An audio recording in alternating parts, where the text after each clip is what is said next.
Decían que aquel lugar era insoportable, que el tiempo se estiraba como chicle, que el aire siempre olía a miedo y desinfectante.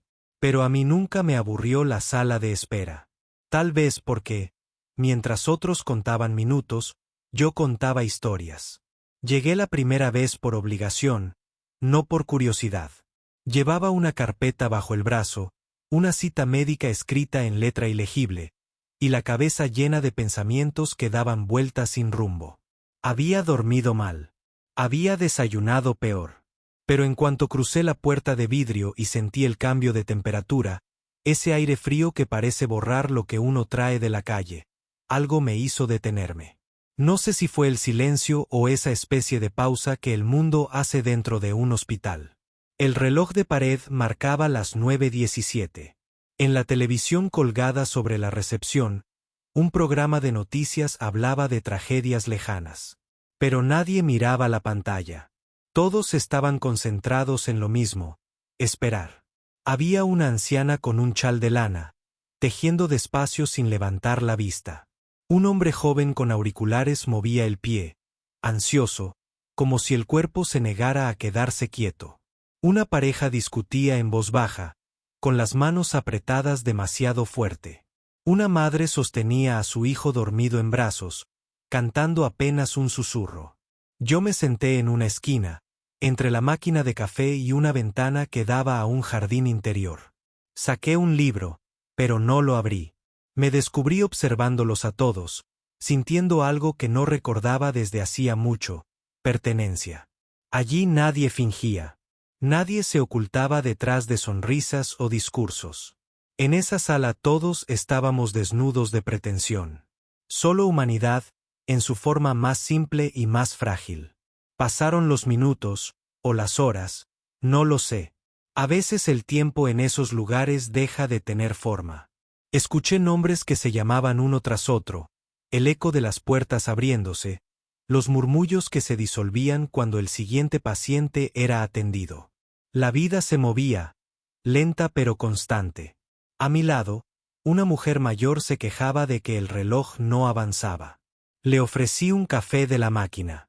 Sonrió apenas, con un gesto que parecía dolerle. ¿Usted viene seguido?, preguntó. No, respondí. Es mi primera vez. Entonces aún no sabe, dijo.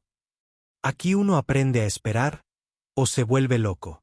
Su voz tenía razón y ternura al mismo tiempo. Desde ese día, comencé a observar la sala como quien mira un pequeño universo. Cada persona traía su historia, su pequeño pedazo de vida suspendido entre una puerta que se abre y otra que se cierra. Algunos lloraban. Otros se quedaban dormidos. Algunos fingían leer o escribir, pero en el fondo solo trataban de escapar de sí mismos. Y sin embargo, había algo hermoso en esa quietud compartida. La paciencia forzada, la solidaridad silenciosa de los desconocidos que se miran sin hablar. Empecé a ir más seguido, incluso cuando no tenía cita. No por morbo, sino por la calma que encontraba allí. Afuera todo era prisa. Adentro, el tiempo tenía otra textura. Allí, la gente no corría, solo estaba. Y a veces, estar basta. Una mañana, reconocí a la misma mujer del chal, tejiendo el mismo punto de lana. Nos saludamos con un gesto. Luego apareció un niño que jugaba con un cochecito por el suelo, haciéndolo chocar contra las sillas. Nadie lo regañó. Su risa llenó el aire por un instante, y todos levantamos la mirada. Por un momento, la sala de espera fue un hogar. Cuando finalmente llamaron mi nombre, me levanté despacio. Sentí algo extraño, casi tristeza, por tener que irme. No sabía por qué, pero aquel lugar, frío, blanco, lento, me estaba enseñando algo. No lo entendí entonces, pero lo sentiría más claro con el tiempo. La vida también es una sala de espera. Lo importante no es cuánto tarda el turno, sino lo que uno hace mientras espera. Esa fue la primera vez que supe que no me aburriría nunca más. Con el tiempo, la sala de espera se volvió una especie de punto fijo en mi vida. No importaba cuánto ruido hubiera afuera. El tráfico, las notificaciones, las prisas. Bastaba cruzar esas puertas para que todo quedara en pausa. Era como si el mundo se encogiera en ese espacio de paredes beige, olor a alcohol y silencio compartido. Ya conocía los sonidos: el zumbido tenue de las luces fluorescentes, el golpecito de los bolígrafos contra las carpetas, el crujir de las revistas viejas que nadie leía pero todos hojeaban para fingir distracción. También conocía los rostros. Porque, aunque la sala se llenaba y vaciaba a cada hora, algunas personas permanecían, regresaban, como si el destino nos hubiera reunido en ese punto de espera eterna. La mujer del chal de lana siempre ocupaba el mismo asiento, al lado de la ventana. Con el tiempo supe que se llamaba Amparo. Tejía para su nieta, me contó una mañana, sin dejar de mover las agujas. La niña está en observación, pero mejora. Tejer me mantiene cuerda. Le sonreí, sin saber qué decir. Era extraño cómo, en aquel lugar, las palabras más simples sonaban sagradas. Había también un hombre mayor, don Félix, que se sentaba frente a la máquina de café y hablaba solo. No con locura, sino con una lucidez que imponía respeto. Decía que venía por su esposa, que ya no recordaba su nombre pero sí el aroma de su cabello. Una vez me pidió que le alcanzara un vaso de agua.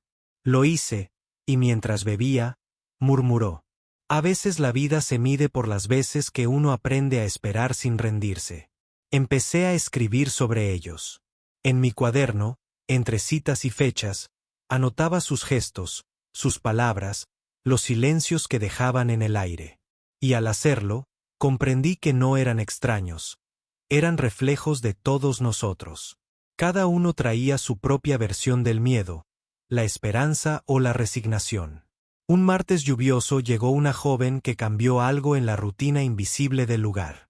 Se sentó 2 sillas a mi derecha. Traía un abrigo rojo empapado y una carpeta apretada contra el pecho. No levantaba la mirada. La recepcionista le pidió que esperara su turno, y ella asintió sin hablar. El agua goteaba desde su cabello hasta el suelo, marcando un ritmo que de algún modo acompañaba los latidos del reloj. Quise ofrecerle una servilleta, pero dudé. En la sala de espera el pudor es otra forma de respeto. Uno nunca sabe qué historia se esconde detrás de la mirada baja. Cuando al fin me atreví, solo dije: hay café en la máquina, si quieres. Ella levantó la vista. Tenía los ojos hinchados de llorar, pero aún así eran hermosos. Asintió con una sonrisa mínima. Gracias.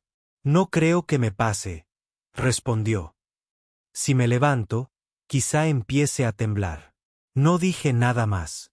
Pero desde ese instante su presencia cambió algo en el aire.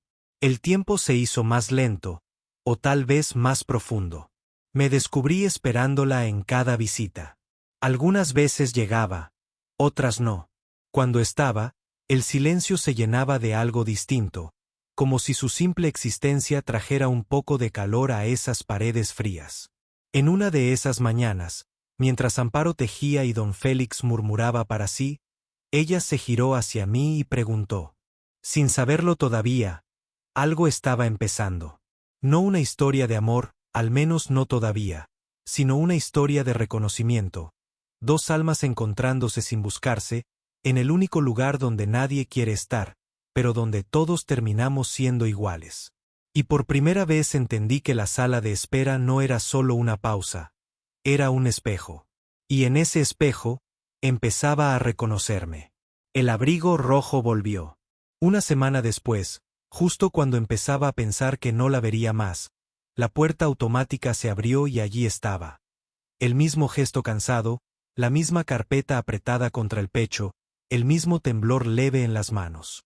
Pero algo en ella era distinto. Quizá la forma en que levantó la mirada apenas cruzamos las vistas. Ya no era una desconocida, era un rostro esperado. Volviste, le dije, apenas en un susurro. No me fui del todo, respondió, sentándose en la misma silla.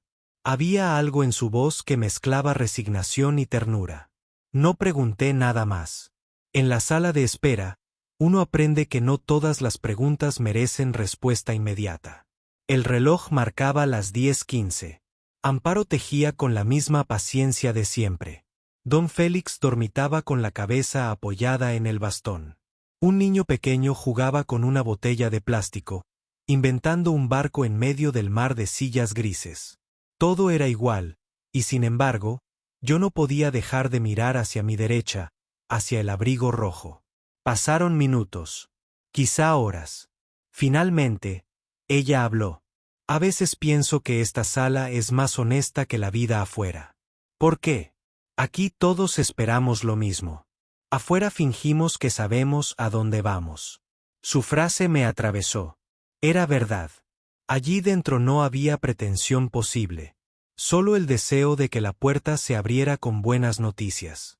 Nos quedamos callados un rato más, mirando a la gente entrar y salir. Hasta que, sin mirarme, me dijo: «Mi madre está adentro». Asentí, sin saber si debía decir algo. Es la tercera vez esta semana. No dicen mucho, solo que esperemos resultados. Y mientras espero, todo lo demás deja de existir. La forma en que lo dijo no pedía consuelo. Solo ser escuchada. Y yo la escuché, porque había algo sagrado en ese acto simple. Desde ese día, la sala de espera cambió para mí. Ya no era solo un refugio o un lugar de observación. Era un espacio compartido, un vínculo silencioso que crecía entre dos personas que no se conocían pero se reconocían. Las visitas se hicieron rutina. A veces coincidíamos, otras no. Cuando ella llegaba, el aire parecía distinto. Se sentaba siempre en el mismo lugar, el abrigo colgando de la silla, las manos inquietas jugando con el borde del cuaderno donde anotaba cosas que nunca me mostraba. Una mañana, mientras la luz del sol se filtraba débil por el ventanal, se inclinó hacia mí y dijo con una sonrisa pequeña: «¿Sabes? Creo que la sala de espera también espera por nosotros». ¿Qué quieres decir? Que a veces el lugar te enseña lo que necesitas aprender antes de poder salir. No respondí, pero me quedé pensando en eso todo el día. Cuando finalmente llamaron su nombre, se levantó despacio. Antes de irse, se detuvo frente a mí. «¿Vendrás la próxima vez?», preguntó. «Si vienes tú, sí. Entonces no te aburrirás», dijo, y su sonrisa fue lo último que vi antes de que la puerta blanca se cerrara tras ella. Ese día esperé más tiempo del necesario. Mi turno llegó y pasó, pero no me importó. Me quedé ahí, escuchando los sonidos que ya conocía de memoria. El zumbido del aire acondicionado, los pasos del personal, el tic-tac del reloj. Pero esta vez, el silencio no era vacío. Era promesa. Entendí que no se trataba solo de coincidencia. Había algo en esa conexión sencilla, miradas, frases sueltas, silencios, que me recordaba lo que significa estar presente. Y mientras las luces del pasillo se apagaban una a una al caer la tarde, me di cuenta de que no esperaba ya por un turno, ni por un resultado. Esperaba por ella. Y nunca, jamás, me aburrí en la sala de espera. La última vez que la vi, el abrigo rojo ya no estaba. Era un día soleado, de esos raros en los que el hospital parecía tener ventanas limpias y el aire olía más a esperanza que a desinfectante. Entré como siempre, con el hábito de quien regresa a un lugar que le pertenece sin pertenecerle. Saludé a la recepcionista, a Amparo, que seguía tejiendo con su ritmo de reloj sereno, y a don Félix, que ahora traía una flor en el bolsillo del saco. Pero su silla estaba vacía. Durante un instante absurdo, pensé que quizá llegaría tarde, que aparecería con su cuaderno apretado contra el pecho, que me miraría con esa mezcla de timidez y humor que usaba para esconder la angustia. Pero el reloj avanzó, y la puerta automática siguió abriéndose y cerrándose sin que su silueta cruzara el marco. Intenté concentrarme en mi libro, en el murmullo de las conversaciones ajenas, en el sonido familiar de la máquina de café. Pero todo se sentía distinto. El silencio tenía otro peso. La espera, otra forma. Fue Amparo quien me dio la noticia sin querer. ¿Te acuerdas de la chica del abrigo rojo?, preguntó sin mirarme, mientras enredaba la lana entre los dedos. Sí, respondí, conteniendo el aire. La vi salir hace 2 días. Lloraba, pero no de tristeza. Iba tomada del brazo de una mujer mayor. Su madre, supongo. Caminaban despacio, como quien por fin vuelve a casa. No dije nada. Solo asentí, sintiendo algo dentro de mí que no sabía si era alivio o pérdida. Me quedé mucho tiempo después de mi turno, mirando la silla vacía. Era extraño pensar que aquel lugar, que siempre había sido sinónimo de espera, ahora también guardaba los rastros de quienes ya no esperaban más. Allí, donde el tiempo solía parecer detenido, alguien había cruzado por fin la puerta hacia la vida. En algún momento, el niño del cochecito, ya un poco más grande, corrió por el pasillo y se detuvo frente a mí. Me miró con una sonrisa y me preguntó: ¿Tú también esperas a alguien? Lo miré, y sin pensarlo le respondí: sí, pero creo que ya llegó. Él rió y siguió corriendo, dejando detrás un eco de pasos que se mezclaba con la respiración tranquila del hospital. Salí cuando el sol empezaba a caer. Afuera, la ciudad seguía siendo la misma, ruidosa, impaciente. Pero yo no. Había pasado tanto tiempo observando a la gente esperar, que sin darme cuenta había aprendido algo que el mundo apresurado ignora: la espera también es vida. Porque mientras uno espera, escucha. Mientras uno espera, observa. Y mientras uno espera, ama, aunque no lo diga, aunque no lo entienda del todo. Esa noche abrí mi cuaderno y escribí por última vez sobre ella. No sobre su historia, ni sobre su madre, ni sobre lo que tal vez nunca sabría. Escribí sobre su presencia, sobre cómo llenó el silencio de algo humano, cálido, real. Ella me enseñó que no se trata de pasar el tiempo, sino de habitarlo. Y que incluso en una sala de espera, uno puede encontrar sentido. Desde entonces, cuando me toca esperar, en un tren, en una fila, en una conversación que tarda, sonrío. Porque sé que el tiempo no está detenido. Solo está respirando. Y recuerdo su frase: la primera vez que hablamos. Aquí todos esperamos lo mismo. Afuera fingimos que sabemos a dónde vamos. Yo ya no finjo. Y por eso, nunca me aburrí en la sala de espera.